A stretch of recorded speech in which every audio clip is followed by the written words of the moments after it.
May 1975, Shorthand English Senior Grade.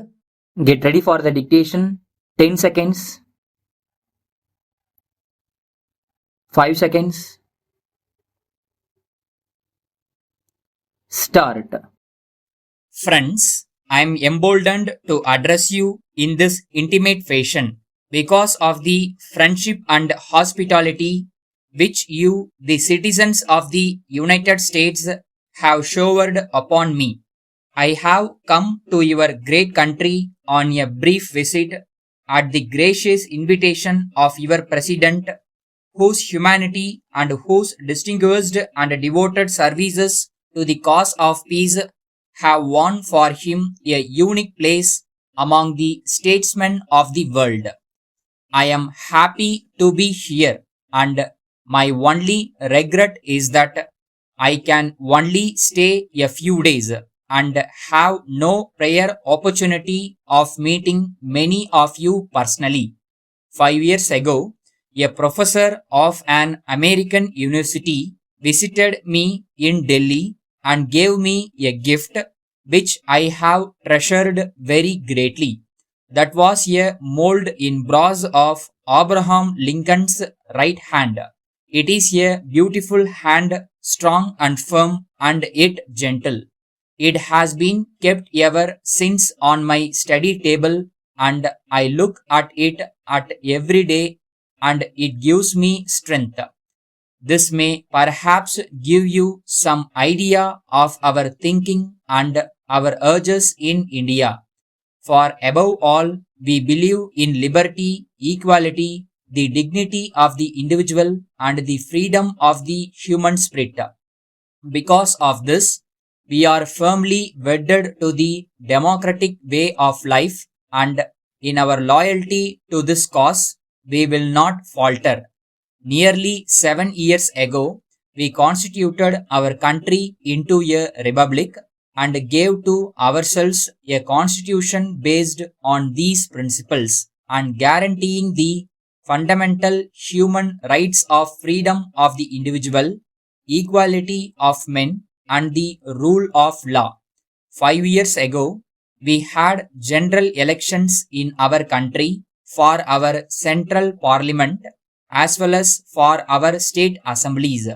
These elections were organized on a vast scale by an authority free of government control so as to ensure that they were free and impartial. Early next year, we are again going to have general elections in which 200 million voters are entitled to participate.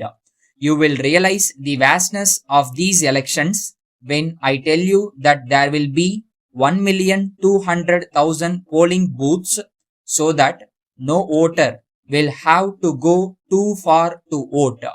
India is a big country with a population of 370 million, 1/7 of the total population of the world.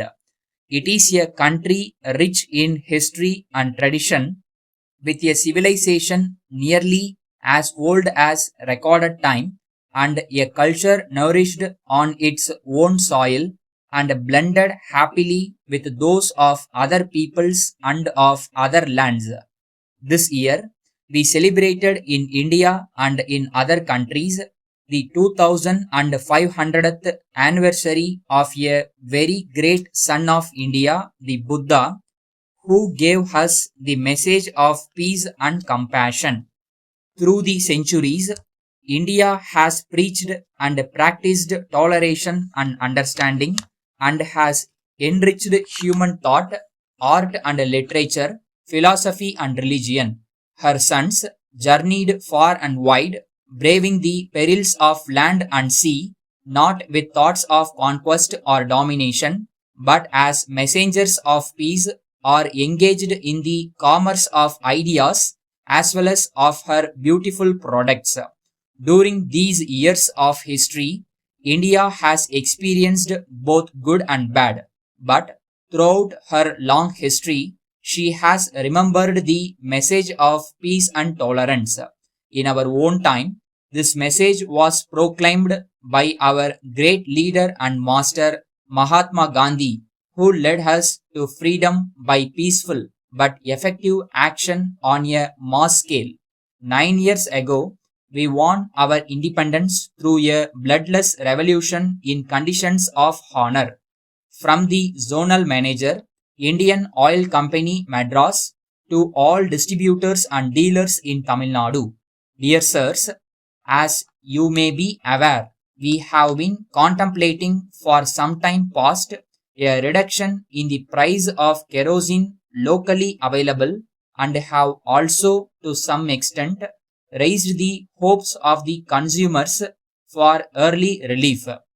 But the sudden outbreak of the war, we regret to say, has so totally altered the situation that we are obliged for go into the whole question of price reduction again. It need hardly be pointed out that when we do so, we may have to take into account several factors, the most important of which, of course, being the need to conserve as much oil as possible for the war effort, while striving at the same time to make available to the consuming public kerosene at reasonable prices as well as in reasonable quantities. In the light of the above circumstances, we propose to call a conference of all our authorized distributors and dealers shortly to thrash out in great detail the question of price reduction in all its aspects. The conference will be held in Madras city to enable our representatives to gather at the headquarters of their principals. We invite you to the conference to be held on the 5th instant. The time and venue will be intimated later. We are sure that you will give your cooperation in the matter. Yours faithfully,